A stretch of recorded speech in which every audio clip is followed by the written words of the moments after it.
ദുരന്ത നിവാരണ വിദഗ്ധൻ സുഭാഷ് ചന്ദ്രബോസ് കൂടെ നമ്മോടൊപ്പം ചേരുന്നുണ്ട്.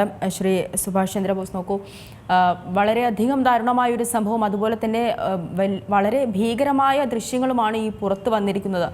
നിലവിൽ 4 മരണങ്ങളാണ് പ്രാഥമികമായി സ്ഥിരീകരിച്ചിട്ടുള്ളത്. മരണസംഖ്യ കൂടാനുള്ള സാഹചര്യമാണുള്ളതും. കൂടുതൽ പേരെ കാണാതായിട്ടുമുണ്ട്. എങ്ങനെയാകും ഇനി ഈ സ്ഥലത്ത്, ഈ ഒരു മേഖലയിലെ രക്ഷാപ്രവർത്തനമൊക്കെ പുരോഗമിക്കുക? വളരെ പ്രധാനപ്പെട്ട ഒരു കാര്യം എന്ന് പറയുന്നത്, ഒരു പ്രദേശത്ത് ഒരു 10 സെന്റിമീറ്റർ, അതായത് 100 മില്ലിമീറ്റർ മഴ ഒരു മണിക്കൂറിനകത്തൊക്കെ പെയ്താൽ അവിടുത്തെ അതിന് ക്ലൗഡ് പേസ്റ്റിംഗ് എന്ന് പറയാൻ, അല്ലെങ്കിൽ മേഘവിസ്ഫോടനം എന്ന് പറയും. എന്ന് പറഞ്ഞാൽ നേരത്തെ ആണെങ്കിൽ നമ്മുടെ ആഗോളതാപനവും കാലാവസ്ഥ വ്യതിയാനവും ഒക്കെ വരുന്നതിന് മുമ്പാണെങ്കിൽ കുറെ കൂടെ ഒരു 15 കിലോമീറ്റർ ഉയരത്തിൽ നിന്നൊക്കെയാണ് മഴ വന്നുകൊണ്ടിരുന്നത്. മേഘങ്ങൾ മുകളിലോട്ട് പോയി തണുത്ത് ഉറഞ്ഞു.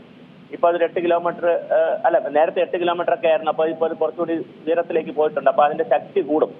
പിന്നെ ഹിമാലയത്തിന്റെ ഒരു പ്രത്യേകത, ഈ ഇപ്പം സംഭവിച്ചിരിക്കുന്ന ഉത്തരാഖണ്ഡ് പോലുള്ള ദറാലി ഗ്രാമം എന്നൊക്കെ പറയുന്നത് ഹില്ലി ഏരിയയാണ്.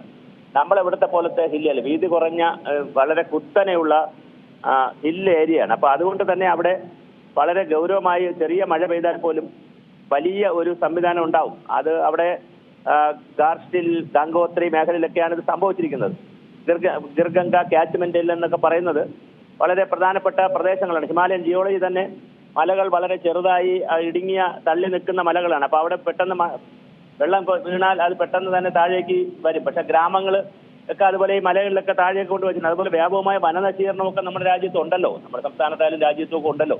വികസനം നമ്മൾ ഒരുപാട് മുമ്പോട്ട് പോയുമ്പോൾ അതുപോലെ ഗീർഗംഗ കാച്ച്മെന്റ് ഏരിയയിലുള്ള ഇറിഗേഷൻ പ്രോജക്റ്റുകളും ധാരാളം ഉണ്ട്. ഇതെല്ലാം കൂടി വന്നിട്ടാണ് അവിടെ ഈ പ്രദേശത്ത്. പക്ഷെ നമ്മൾ ഒരു കണക്ക് പറഞ്ഞാൽ 4 പേരെ മരിച്ചിട്ടുള്ളൂ. അത്ര വലിയൊരു മരണസംഖ്യ വന്നിട്ടില്ല. കുറെ ആടുമാടുകളും കോഴികളും ഒക്കെ ചത്തുപോയിട്ടൊക്കെ റിപ്പോർട്ടുകൾ വരുന്നുണ്ട്. ഇപ്പൊ അവിടുത്തെ നടക്കുന്നതാണ്, ഇവിടെ നമുക്ക് കിട്ടുന്ന റിപ്പോർട്ടുകളാണ്. എന്നാൽ പോലും നമുക്ക് ആളുകളെ മാറ്റിപ്പാർപ്പിക്കുക അല്ലെങ്കിൽ നാശനഷ്ടങ്ങൾ കുറയ്ക്കുക എന്ന് പറയുന്ന വലിയൊരു പണിയുണ്ട്. കാരണം ഈ പ്രളയം എന്ന് പറയുന്നത് നമ്മൾ വിചാരിക്കുന്ന പോലെ ഉരുൾപൊട്ടലും പ്രളയം എന്നൊക്കെ പറയുന്ന വിചാരിക്കുന്ന വേഗതയിൽ പിടിച്ചു കെട്ടാൻ പറ്റുന്നതല്ല. അത് വേറൊരു പ്രതിഭാസമാണ് പ്രകൃതിയുടെ. അതോടൊത്ത് ജീവിക്കാന്ന് മാത്രമേ ഉള്ളൂ. ഇപ്പൊ എന്തായാലും ഇതൊരു ഇപ്പൊ കേൾക്കുന്ന അനുസരിച്ച് മരണസംഖ്യ പക്ഷെ കൂടാൻ സാധ്യതയുണ്ട്. കാരണം അത് 1-2 ഗ്രാമങ്ങളെ, താഴോട്ടുള്ള 1-2 ഗ്രാമങ്ങളെ എടുത്ത് പോയിട്ടുണ്ട്. അതുകൊണ്ട് അത് മിക്കവാറും മരണസംഖ്യ ദറാലി ഗ്രാമം എന്നൊക്കെ പറയുന്ന വില്ലേജ് എടുത്തുകൊണ്ട് പോയിട്ടുണ്ട്. അപ്പൊ അതുകൊണ്ട് സ്വാഭാവികമായിട്ടും അത് പൂർണ്ണമായ വില്ലേജ് ഇല്ലാതായിരിക്കണം. അപ്പൊ ഇനിയും കണക്കുകൾ ധാരാളമായി വരാനുണ്ട്. തീർച്ചയായിട്ടും മരണസംഖ്യ കൂടാൻ തന്നെയാണ് സാധ്യത കാണുന്നത്. അല്ലെങ്കിൽ അവിടെയൊക്കെ ഈ പകൽ സമയം ആയതുകൊണ്ട് ജോലിക്കൊക്കെ പോയിട്ട് ആളില്ലാതിരിക്കണം. അതിന്റെ സാധ്യത കാണുന്നില്ല. അതുകൊണ്ട് എന്തായാലും മരണസംഖ്യ കൂടാനാണ് സാധ്യത കാണുന്നത്. പക്ഷെ കുറെ അധികം പ്രദേശം എടുത്തു പോയിട്ടുണ്ട്. അത് നമ്മൾ അതിന്റെ വാർത്തകൾ കാണുമ്പോൾ, ഇംഗ്ലീഷ് ചാനലുകളും മലയാളം ചാനലൊക്കെ കാണുമ്പോൾ വളരെയധികം എടുത്തു പോയിട്ടുണ്ട്. വലിയൊരു സംഭവമാണ് അവിടെ നടന്നിരിക്കുന്നത്. ഈ ഒരു പ്രദേശത്തിന്റെ ദൃശ്യങ്ങൾ കാണുമ്പോൾ നമുക്ക് മനസ്സിലാകുന്നുണ്ട്, അത്ര എളുപ്പത്തിൽ ഈ രക്ഷാപ്രവർത്തനങ്ങൾ നടത്താൻ സാധിക്കുന്നൊരു പ്രദേശമല്ല. ഈ ഒരു ചെങ്കുത്തായ ഒരു താഴ്വര പോലുള്ളൊരു പ്രദേശമാണ്. അപ്പോൾ ഇവിടേക്ക് എത്തിപ്പെടുക എന്ന് പറയുന്നതും, രക്ഷാപ്രവർത്തനത്തിനായി എത്തിപ്പെടുക എന്ന് പറയുന്നതും വളരെയധികം ദുഷ്കരമാണ്.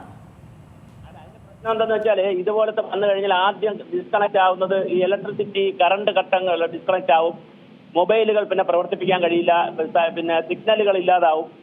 അതുപോലെ തന്നെ ടെലിഫോൺ കണക്ടിവിറ്റി പോകും. ഇതൊക്കെ പോയി കഴിഞ്ഞാൽ പിന്നെ ആളുകളെ രക്ഷിക്കുവാനും, എവിടെയെങ്കിലും ആരെങ്കിലും കുടുങ്ങി കിടന്നാൽ പോലും അവർക്ക് കണക്ടിവിറ്റി ഉണ്ടാവില്ല. റോഡ് കണക്ടിവിറ്റി അങ്ങ് പോകും.